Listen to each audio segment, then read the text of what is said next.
Hello, good evening. Well, the last 3 weeks have been really busy. I've been doing a bit of painting, but most of the time I've been out on the Broads fishing. Been fishing the River Ant, the River Thurn and the River Bure. And I've been having some good results. Steve's been with me and he's, how shall we put this? I don't want to hurt his feelings anyway, so he's had 1 or 2 fish in the last 3 weeks, so he's doing all right. But anyway, back to the miniatures. It's been a big change in what I'm doing in the way of miniatures from now on. I've decided to stop doing all my historicals. Romans, English Civil War, Greeks, Vikings, Normans I was going to do, all my medieval figures. The only thing I shall remain doing in 28mm will be Napoleonics, starting with my Highland regiment, which I'm getting on quite well with.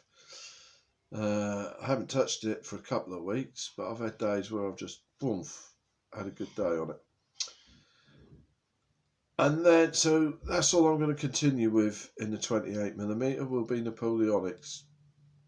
First of all, building a British army and then a French army, and then any extras like Prussians, etc., Austrians, or I would never do Russians. There's no need for me to do Russian Napoleonics unless I just fancy painting a set, for instance.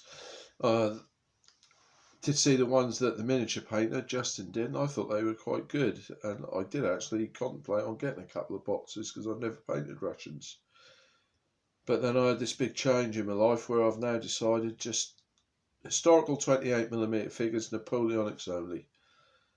American Civil War I shall do in 15mm Peter Pig figures.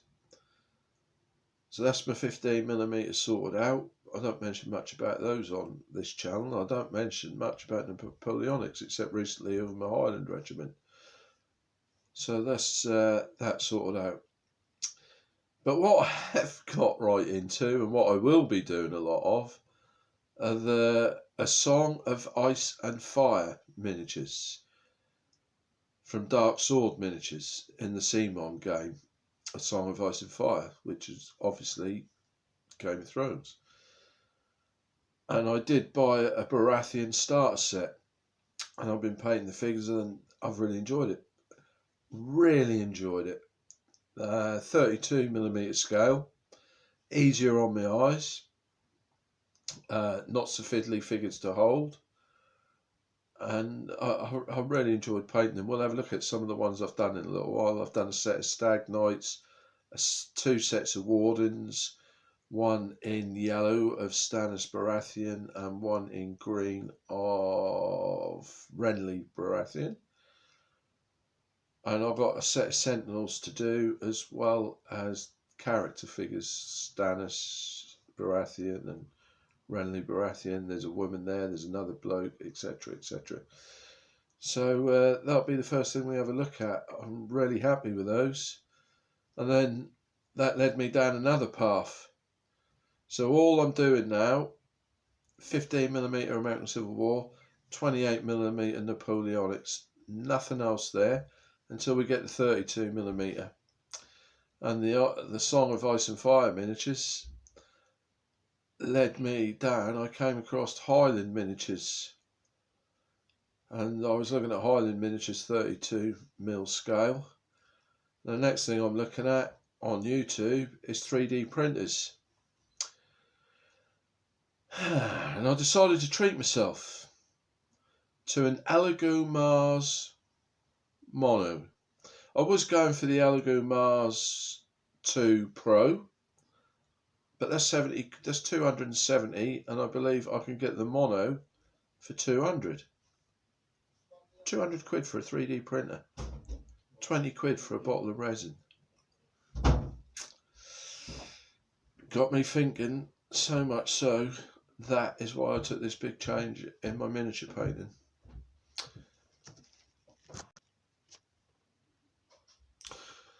So really, if you look at it like that, the adventure is only just beginning. And the 3D printing is mind-blowing. I've watched a few videos. I haven't got a clue. I really haven't got a clue. You know, once I've set the printer up, these SD files that you buy or whatever, do they plug straight into the printer and everything's ready to go and they're self-supported? Or do you then have to get computer? I know you have to get computer software, I know that. But it's going to be fun learning. It's going to be a great adventure. No one's ever too old to learn. And in this day and age, 50 plus ain't old. I don't feel old. I still do what I used to do 20, 30 years ago. And I'm really looking forward to getting into this 3D printing. And once I've got used to the resin printer, I thought then what I'd do is buy a filament printer, 3D printer, but filament instead of resin, if you know what I mean. Because from what I understand, they tend to have bigger build plates. So I will do my terrain on my filament printer and my miniatures on my resin printer. And if that, in an ideal world, if that all works out well, I'll be a very happy man. And I won't be painting so much. Well, I will, but what we'll be doing, we'll be printing some figures off and I'll be making dioramas. I love making dioramas and I very rarely do nowadays, just because I'm constantly painting. And everything I paint gets sold, so I don't really keep anything for myself. That's alright, my son just come running upstairs. So I don't know what he's up to. So that's it. Right, let's have a look at some figures. We'll start off with the Song of Ice and Fire miniatures that I've painted up. We'll start off with them. There we go then, the Baratheon Starter Set, A Song of Ice and Fire. Now my son asked me if I wanted to actually do this with him. He's doing the Targaryens. And would I collect another army and play the game with him?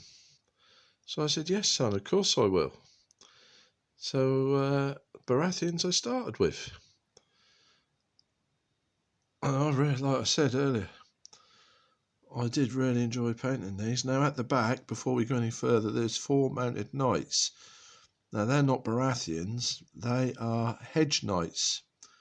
And in the game they're like a mercenary unit, I believe, and you can add them onto your army.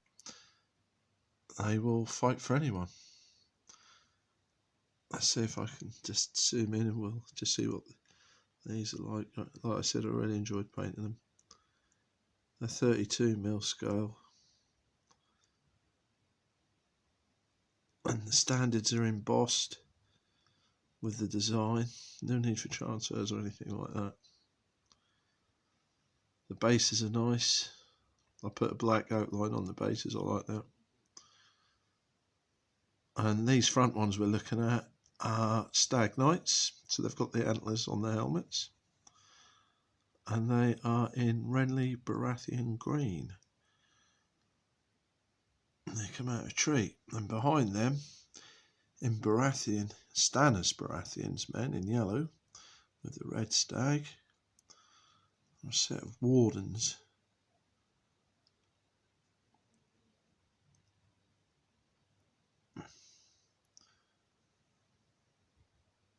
Again, their standard is embossed with a stag. The shields are embossed. And to the left of those, there's another set of wardens, but in green.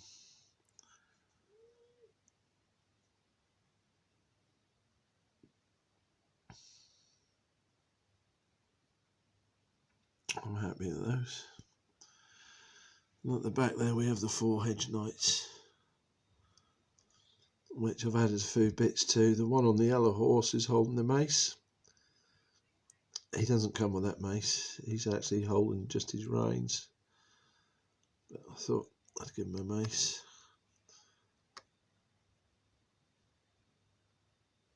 And the guy on the right doesn't come with that lance. He has a sword in his hand, but I snapped it.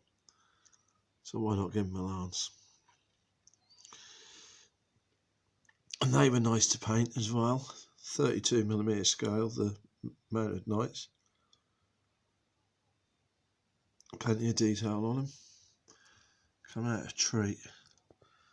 So that's one new path. We will be doing 32mm gaming, my first gaming with these figures. Really looking forward to that.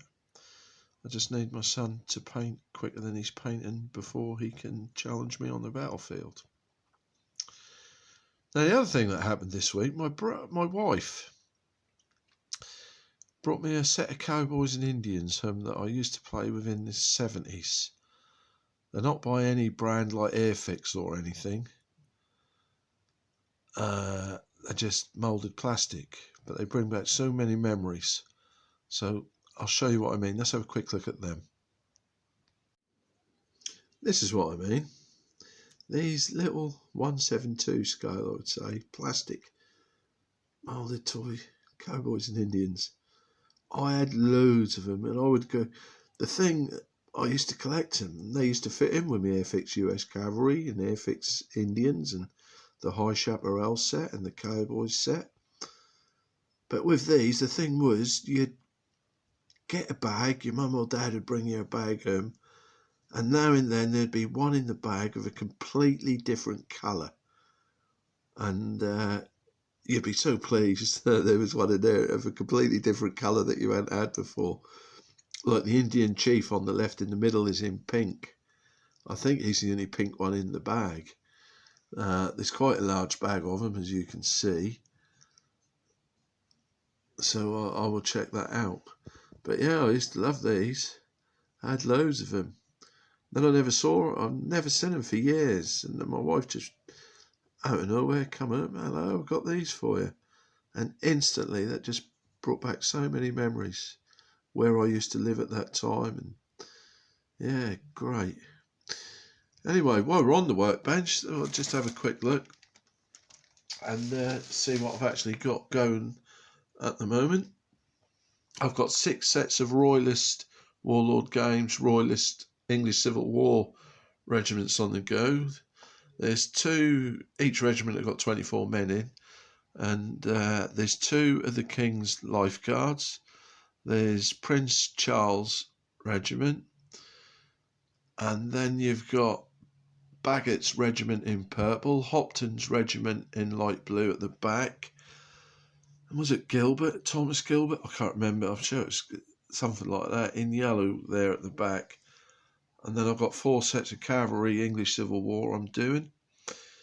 They'll all be primed tomorrow, those horses. And we can then, they'll be primed in white, and I'll probably paint them in contrast paints. And while I was working on the cavalry, if I can just find them, I wanted something a little bit different. Excuse me, I'm stretching. And what I managed to do, because I had 4 battalion sets, is I managed to create a unit of just dragoons. There's 6 there. And what I've done with the dragoons, I've given the muskets that they had on the sprue, but the left arm is from an American Civil War artilleryman, and there's no difference with it whatsoever. I couldn't believe it when I realised that I could do that. They fitted a treat. So there's 12 of those guys, all dragoons.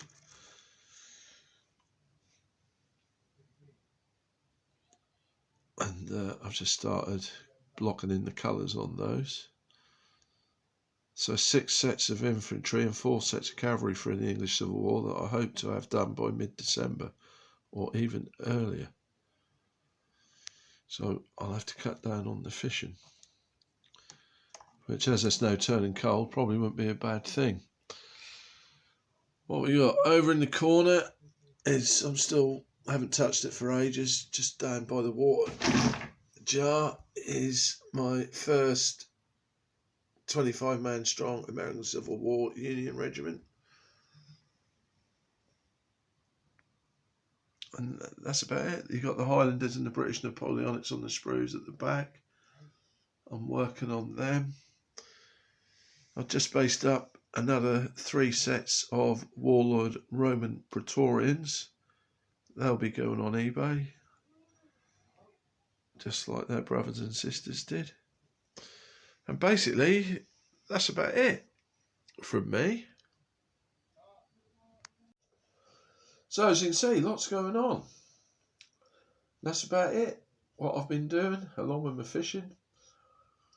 Yeah, really looking forward to the 3D printer. Oh, by the way, Mick, hope you're well, Mick. Hope your family's well. It's good to hear from you. You asked me if I was going to get into the epic Napoleonics. I did think about it for a little while, but because I'm staying 28mm with my Napoleonics, I don't think I will be getting in there. Unless there's some kind of challenge. Maybe if you're doing British, you might want me to do French and challenge you one day. Leave your comments below, mate. Yeah, it's good to hear from you. Take care. And everybody else, all my new subscribers and all my subscribers, take care. I'll put a couple of little bits on the end because I know Mick especially likes to see the little bits on the end. Just a little bit of what I've been catching recently on the Broads, if anyone's interested. And yeah, take care, everybody. See you all soon, and thanks for watching.